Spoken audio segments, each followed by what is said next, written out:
आओ अब इस फाइल में अपन देखते हैं अधिमान्यता।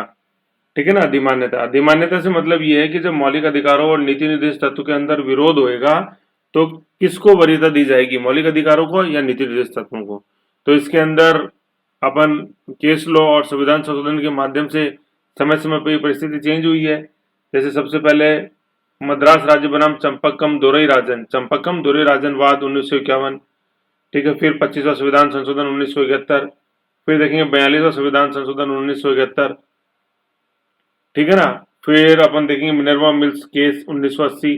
तो अपन ने देखा कि 1951 में जैसे जो सुप्रीम कोर्ट ने बोला था उसको पलट दिया सुप्रीम कोर्ट ने 1980 के डिसीजन में। मतलब चंपकम दोरेन राजनवाद को मिनर्वा मिल्स वाद से बदल दिया गया। तो ये आर्टिकल 137 है अपने कॉन्स्टिट्यूशन का। ये आर्टिकल सुप्रीम कोर्ट को ये पावर देता है कि वो अपने भूतकाल में दिए गए निर्णय को पलट सकता है। तो इसके तहत ये बाद में निर्णय पलटे गए हैं। जैसे अपन ने देखा शंकरी प्रसाद गोलकनाथ, फिर केशवानंद भारती, तो सुप्रीम कोर्ट खुद ही अपने डिसीजन को पलटने की शक्ति रखता है। ये आर्टिकल अनुच्छेद 137 के अंदर वर्णित है। और फिर आपने देखा संसद खुद भी अपने नियमों को बदल सकती है, अपने अधिनियम जो बनाए संसद उन अधिनियमों को पलट सकती है। जैसे 1971 में जो प्रोविजन किया वो 1976 वाले अधिनियम से पलट दिया गया। तो इसलिए संविधान भी अपना जो है एक जीवंत वस्तु की तरह है, जीवंत प्राणी है। मतलब कहने का मतलब वस्तु नहीं बोलेंगे, प्राणी बोलेंगे, जीवंत प्राणी। जिसे सर्वोच्च न्यायालय या जितनी भी संवैधानिक या भारतीय लोकतांत्रिक संस्थाएं हैं या जैसे संविधान है, ये एक जीवित प्राणी की तरह हमेशा विकासशील रहते हैं या विकास की ओर अग्रसर रहते हैं। ठीक है ना, ये ऐसे निर्जीव नहीं है, अमूर्त नहीं है, मूर्त विषय है। ठीक है ना, जीवंत है, कहने का मतलब यूं अपने को समझना है, जीवंत है, जीवंत, जीवंत, जीवंत। ठीक है, जीवंत प्राणी की भांति ये काम करते हैं। ठीक है ना, जीवंत प्राणी का मतलब ही समय समय पर परिस्थिति के अनुसार अपने आप को बदलते हैं। सुप्रीम कोर्ट भी देखो जैसे 51 का निर्णय पलटा ना 80 में, और ऐसी संसद ने भी 25 संविधान संशोधन के निर्णय को पलटा 42 से नीति तत्व और मौलिक अधिकारों में अधिमानता का जहां तक संदर्भ है ऐसे। ठीक है, तो ये चीज अपने को ध्यान रखनी है। फिर देखो इसमें एक चीज आएगी, एक तो केस लो मैंने आपको बताया, फिर देखो कुछ इसमें आर्टिकल्स आएंगे। जैसे मैं आपको बताऊं, देखो जैसे आर्टिकल 31 है, 31 गए बड़ा इंपॉर्टेंट है। फिर आर्टिकल 39 ख आएगा, 39 ग आएगा, है ना। और अनुच्छेद 31 आ रहा है, और अनुच्छेद 14 और 19 आ रहे हैं। मतलब क्रम में जैसे अपन देखें तो 14-19 मौलिक अधिकारों के, 14-19-31 मौलिक अधिकारों के, और नीति निर्देश तत्वों के आएंगे। जैसे 31 ख, 31 ग, सॉरी 31 नहीं, 31 तो एक ही, 31 तो ये संपत्ति का आ जाएगा। एक आएगा इसमें वही 31 ग आएगा, 31 ग, और 39 ख और ग, है ना। तो ये 14-31 अपन ने देखे हुए हैं। 39 ख ग देखा हुआ है, ख से खान, भौतिक संसाधनों का सामूहिक उपयोग, और 39 ग देखा है, गाय आर्थिक गतिविधियां इस तरह से कि उनका सकेंद्रण नहीं हो। ये 31 ग अभी तक अपन ने नहीं देखा। 31 जी सी, सॉरी सी, ग नहीं सी, मतलब गै बोलेंगे, गै को अपन इंग्लिश में सी बोलेंगे। ये है 31 गै। इस अनुच्छेद को अपन एक बार देख लेते हैं, फिर आगे अपन बढ़ते हैं। ठीक है, तो ये आ जाओ इस फाइल के अंदर अपन देखते हैं 31 गै क्या है। ये मौलिक अधिकारों में ही है 31 गै, है ना। ऐसा अपन को ध्यान देना, ये आ गया 31 गै। देखो मैं आपको यहां से बताता हूँ 31 से ही, है ना। देखो क्या है, अनुच्छेद 31 अपन ने देखा हुआ है संपत्ति का अधिकार, जो कि रिपील्ड हो गया था 44 संविधान संशोधन 1978 द्वारा मोरारजी देसाई सरकार। समझ गए। ये 31 क और ख जो है ना, ये और बी, इनका संबंध 9वीं अनुसूची से है। ठीक है, ये 31 ख ही लोहे का पर्दा बनाता है 9वीं अनुसूची को। ठीक है ना, ये 9वीं अनुसूची में अपन देखेंगे। सबसे पहले अनुसूची जो 1951 में जोड़ी गई थी। 8 अनुसूचियां मूल है, 9वीं 10वीं 11वीं 12वीं बाद में जोड़ी गई। सबसे पहले जुड़ी 1951 में 9वीं अनुसूची, भूमि सुधार कानून है उसमें। और ऐसा बोला जाता था कि इसमें जो कानून डाल दिया उसको न्यायालय न्यायिक पुनर्विलोकन नहीं कर सकता। लेकिन अब ये वर्तमान में स्थिति है, 1973 के बाद जो भी कानून 9वीं अनुसूची में डाला है वो न्यायिक पुनर्विलोकन के दायरे में आता है। ओके, तो ये कहाँ लिखा हुआ था कि 9वीं अनुसूची के अंदर कोई एक्ट डाल दिया तो उस वो न्यायिक पुनर्विलोकन के दायरे में नहीं आएगा। तो ये 31 ख में लिखा हुआ था। ठीक है, तो ये तो हो गई बात अपने 31 ख और 31 ख। लेकिन जो अपन अधिमान्यता वाला जो टॉपिक पढ़ रहे हैं उसका संबंध जिस आर्टिकल से है वो आर्टिकल कौन सा है, 31 ग। जैसे मैंने अभी आपको बताया उस फाइल में 31 गै। तो इसलिए 31 गै को समझो मेन क्या है। अभी अपना वास्ता जो है 31 गै से, थोड़ा जूम कर दो, वास्ता अभी जो है वो 31 गै से है। एक, क्या हुआ ये 31 गै है ना, 31 गै देखते हैं क्या। देखो अनुच्छेद 31 क्या बोलता है।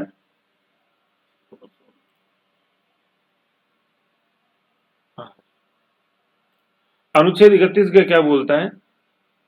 इसके अंदर देखो पहले तो दो शब्द हैं, एक तो है कुछ और एक है सभी, है ना। कुछ का मतलब आप समझ सकते हो, कुछ मतलब सभी का कुछ पार्ट है, वो कुछ में तो आ जाएगा, वो तो आएगा कुछ में।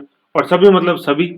तो कुछ जो बात है ये 25वें संविधान संशोधन 1971 की है, और सभी जो बात है ये 42 संविधान 1976 की है।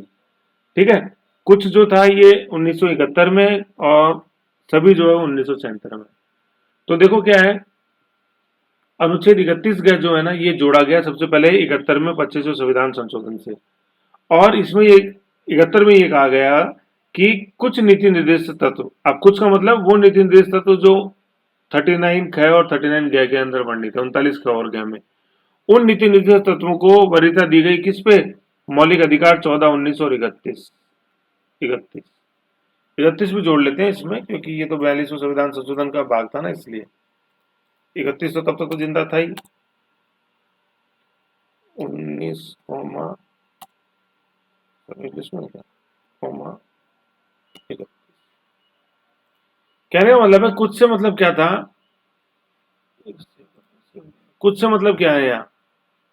कुछ से मतलब ये कि 39 ख और गै में वर्णित जो नीति निर्देश तत्व थे उनको वरीयता दी गई मौलिक अधिकार 14 और 19 और 31 पर। फिर क्या हुआ, सभी से मतलब 42 संविधान 1976 के अंदर सभी नीति निर्देश तत्वों को वरीयता दी गई किस पे, मौलिक अधिकार 14, 19 और 31 पे। तो ये आर्टिकल 31 जो अपन को ध्यान में रखना है, यह आएगा वहां बार बार 25वें संविधान संशोधन 1971 की तुलना में और 42वें संविधान संशोधन 1976 की तुलना के अंदर ये आएगा, मतलब इनके परिप्रेक्ष्य में, तुलना क्या परिप्रेक्ष्य में 25 और 42 में। ओके ठीक, तो अपन आते हैं अपनी मूल फाइल में। 31 देख ही लिया। यहाँ पे मैं आपको 39 और बता देता हूँ एक बार, 39 है ना, 39 ख और गया में क्या है। तो 39 ख जैसे अपन ने देखा था ये सब आर्टिकल है ख, तो इसमें देखा था भौतिक संसाधन और सामूहिक हित के लिए प्रयोग होगा। क्लू ये था ख खान, खान मतलब भौतिक संसाधन, सामूहिक हित संसाधन, है ना, सामूहिक हित के अंदर सभी संसाधनों का प्रयोग होगा। ये पहले फाइल में बताया हुआ, फर्स्ट फाइल जो नीति निर्देश तत्व की उसमें क्लू से याद करवाए थे। और 39 गैर जो बोलता है कि आर्थिक व्यवस्था सेकेंडरी नहीं, मतलब आर्थिक व्यवस्था इस तरह से राज्य चलाएगा कि आर्थिक संसाधनों का जो है वो एक व्यक्ति या व्यक्ति जिसमें सकेंद्र नहीं हो। इसका मैंने कैसे याद कराया था, गाय से गाय, गाय आर्थिक साधन है, तो उस आर्थिक साधन या गाय का कुछ व्यक्तियों के पास में संकेंद्रण नहीं होना चाहिए, कंसंट्रेशन नहीं होना चाहिए कुछ ही व्यक्तियों के साथ में।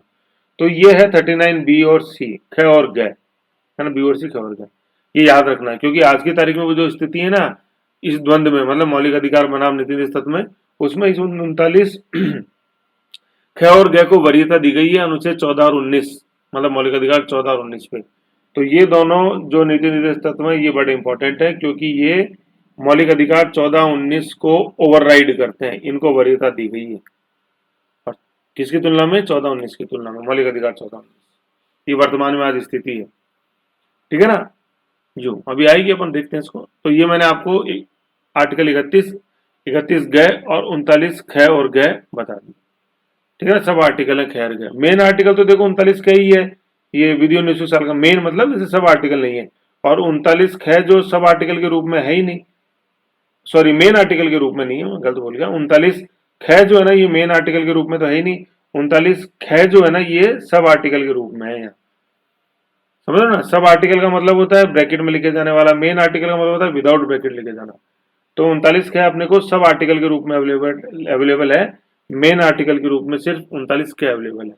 तो 39 का देखा था अपन ने, 39 का सब आर्टिकल भी और मेन आर्टिकल भी। क्या में सभी व्यक्तियों के लिए जीविका का प्रबंधन करेगा सरकार, और क्या मेन आर्टिकल में समान न्याय निःशुल्क विधिक सहायता की चर्चा, ये मैं आपको पहले बता चुका हूँ जो अपन ने मेन फाइल देखी, यहाँ तो रिपीट कर रहा था सर। है ना। अब अपन मेन मुद्दे पे आते हैं, जो अपना टॉपिक है ये। अब इजी हो जाएगा अपने लिए समझना, देखो कैसे। सबसे पहले मद्रास बनाम चंपकम दोरई राजन। चंपकम दोरई राजन एक ही व्यक्ति, तीन व्यक्ति नहीं है। राजा राममोहन राय की तरह तीन व्यक्ति नहीं है, वो भी एक ही व्यक्ति राजा राममोहन राय। नाम बड़ा सी लगता है कि दो अलग अलग है, नहीं है। चंपकम दोरई राजन एक ही है। तो इस वाद में 1951 में उच्चतम न्यायालय, मतलब पहले ये मद्रास हाई कोर्ट में था, फिर सुप्रीम कोर्ट में आया, ठीक है ना। बाद में सुप्रीम कोर्ट ने निर्णय दिया कि संविधान के भाग 3 और भाग 4 में विरोध होने पर मौलिक अधिकार भाग 3 को वरीयता दी जाएगी।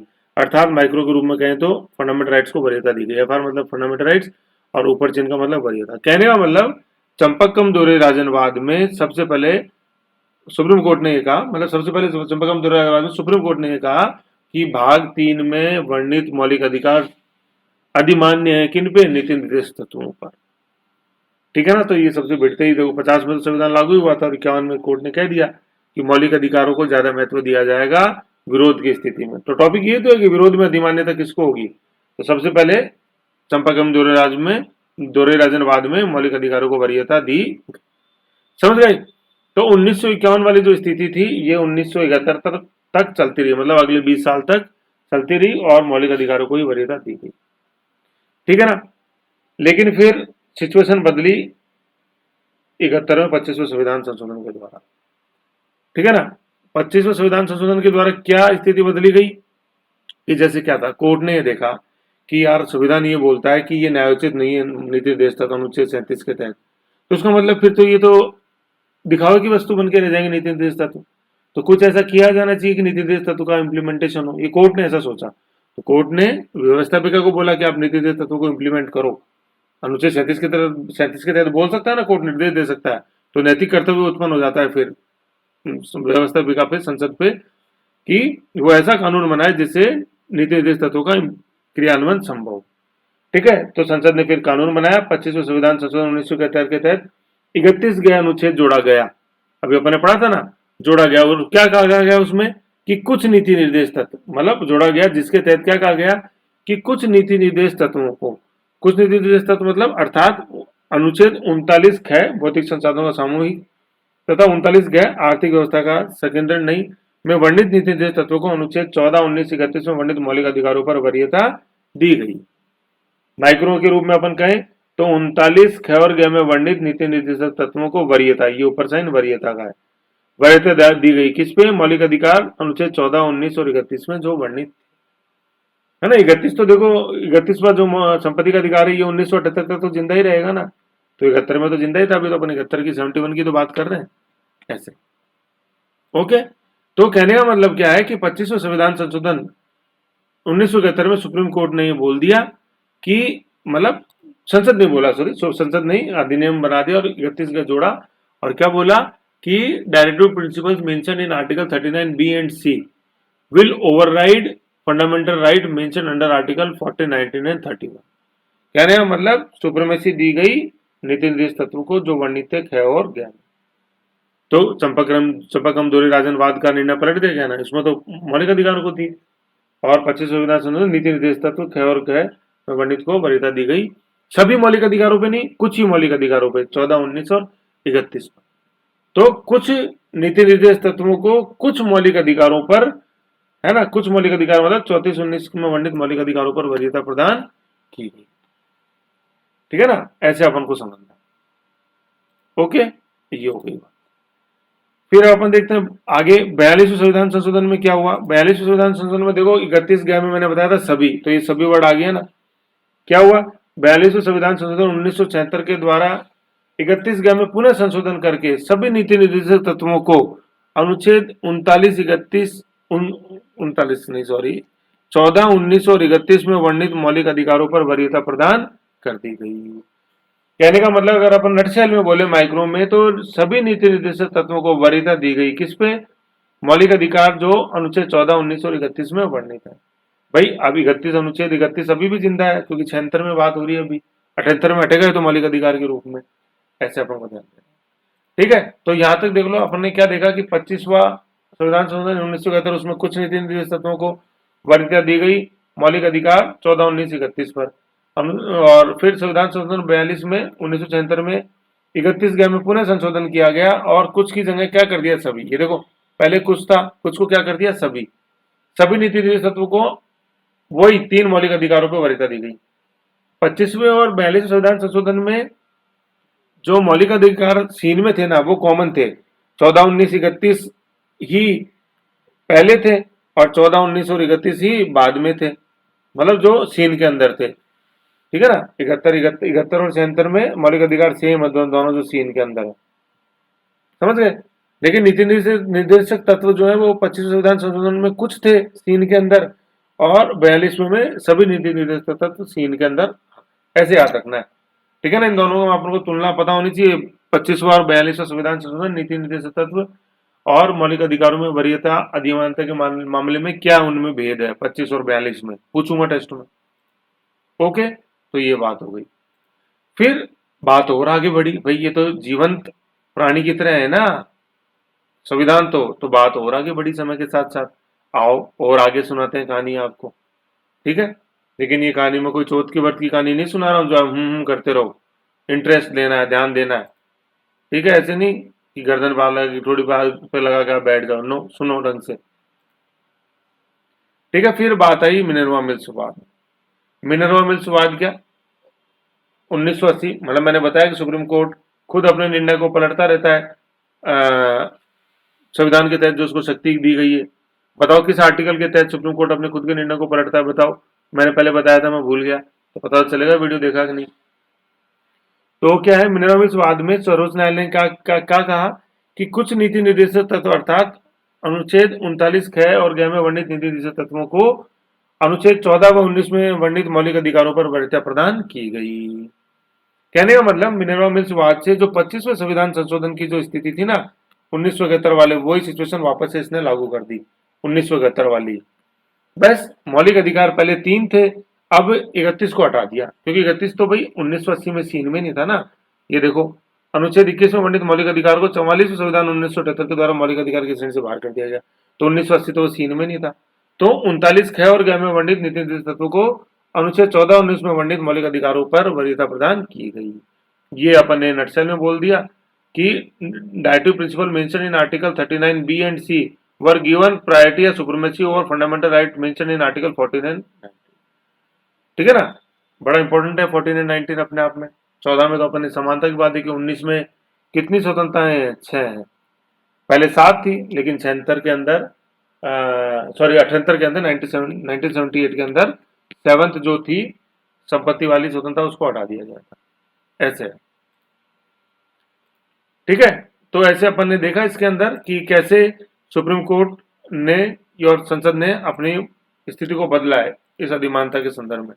तो सबसे पहले अपन ने देखा मद्रास बनाम में मौलिक अधिकारों को दी गई चंपाकम दोहरे राजनवाद 1951 में।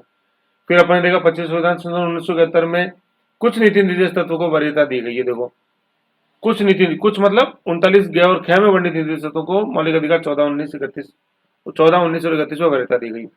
फिर 42वें संविधान संशोधन के तहत क्या हुआ, संपूर्ण सारे डायरेक्टिव प्रिंसिपल्स को मौलिक अधिकार 14, 19 पे वरीयता दी गई। फिर मिनर्वा मिल्स वाद 1980, ये देखो ये वर्ड्स याद रखने अपन को, सारे केस लॉ के आता है।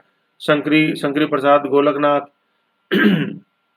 शंकरी प्रसाद 51, गोलकनाथ 67, केशव भारती 73, मिनर्वा मिल्स 1980, याद रखने केस लॉ के वर्ड्स आते हैं, ठीक है ना। इसमें क्या किया गया कि कुछ नीति निर्देश तत्व अर्थात 39 ख में वर्णित नीति निर्देश को वरीयता दी गई, किस पे, मौलिक अधिकार 14 और 19 पे, और वर्तमान में भी यही स्थिति लागू है, ठीक है ना। तो ऐसे अपन को ध्यान रखना है कि वर्तमान में क्या स्थिति है, वर्तमान में जो मिनर्वा मिल्स में जो कहा गया वही वर्तमान में स्थिति लागू हुई है, ठीक है ना। ये था। फिर अपन जैसे देखते हैं कि निष्कर्ष के रूप में क्या है, कि निष्कर्ष के रूप में क्या है, ये पूछा ही जाता है कि वर्तमान में स्थिति क्या है।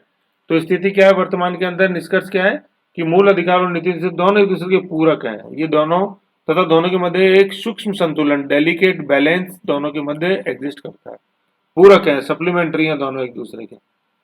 समझे, सप्लीमेंट्री का मतलब क्या होता है, जैसे एग्जाम में आपने भरा होगा, एक ये कॉपी है, दूसरी एक कॉपी है कंपनों की, ये पहली कॉपी है, दूसरी कॉपी, सेकंड कॉपी सप्लीमेंट्री है। तो सप्लीमेंट्री का मतलब ना तो ये पहली कॉपी अपने आप में पूर्ण है और ना दूसरी कॉपी अपने आप में पूर्ण है, जब दोनों को मिला के अपन पढ़ेंगे तब ये पूर्णता होगी। तो दोनों कॉपियां एक दूसरे पर डिपेंड है।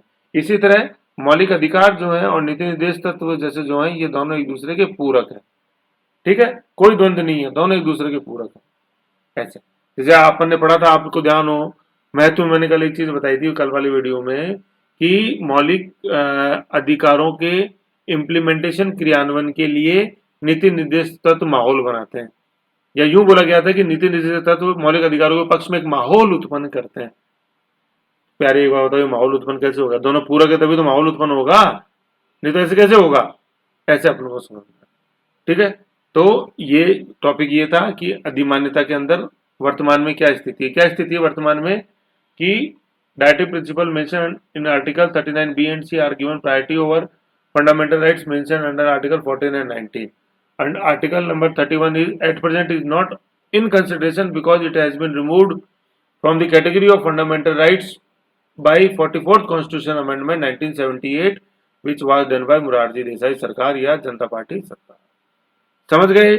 ऐसे ठीक है, तो ऐसे अपन को ध्यान देना है इसके अंदर। ये वरीयता वाला ये ऐसे टॉपिक बड़ा इंपॉर्टेंट है, बुक्स के अंदर क्लियर नहीं है। मैं बताऊं, जो माइक्रो बनाओ ना तो माइक्रो के अंदर ये भले तो केस का नाम लिखना है और बस ये चीज लिखनी है, फिर संविधान संशोधन, फिर ये लिख दो, फिर तीसरे में संविधान संशोधन 76, फिर बस ये इतनी सी है ना। चौथे के अंदर मिनरल्स बात लिखोगे और फिर ये लिखोगे। ऐसे अपन को करना है। समझ गए? माइक्रो इनके बनाने है ना, माइक्रो जरूर बनाना। देखो इनके माइक्रो नहीं बनाओगे तो दिक्कत हो जाएगी। और ये सर ये माइक्रो क्या है बताओ ना।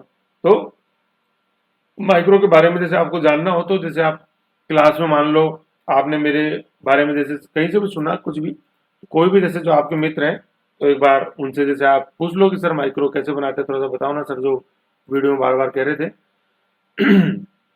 तो उनसे आप एक बार पूछो और माइक्रो जरूर बनाओ। देखो और स्टूडेंट से आपको जो अलग करेगा ना वो माइक्रो करेगा, रिवीजन माइक्रो से ही होता है। ठीक है ना, ये यूं है। तो इनको देखो और फिर क्वेश्चंस को देखो। लूसेंट के क्वेश्चन अपन को सॉल्व करने, लूसेंट ऑब्जेक्टिव के। ठीक है ना, लूसेंट नीति निर्देश तत्व के आपने मेरे को अभी भेजी भी नहीं फोटो, फटाफट है ना सभी लोग नीति निर्देश तत्व के भी मेरे को लूसेंट और जो मैंने सार्थक फैक्ट पूरे डाल ही दिए हैं, सार्थक फैक्ट भी आप सारे देखो और उनको कोशिश करो पूरा करने की। फिल इन द ब्लैंक मैंने डाला हुआ करो। तो ये टॉपिक बड़ा इंपॉर्टेंट है, अधिमान्यता वाला। ठीक, बड़ा इंपॉर्टेंट है अधिमान्यता वाला। विरोध की स्थिति में मेंस की दृष्टि से काफी इंपॉर्टेंट है। ठीक है ना, दोनों एग्जाम्स में यूपीएससी आरपीएससी के अंदर पूछा जाता है। तो ऐसे इसको कर लो, कोई कंफ्यूजन है बताओ, क्वेश्चन जरूर देखो। ओके।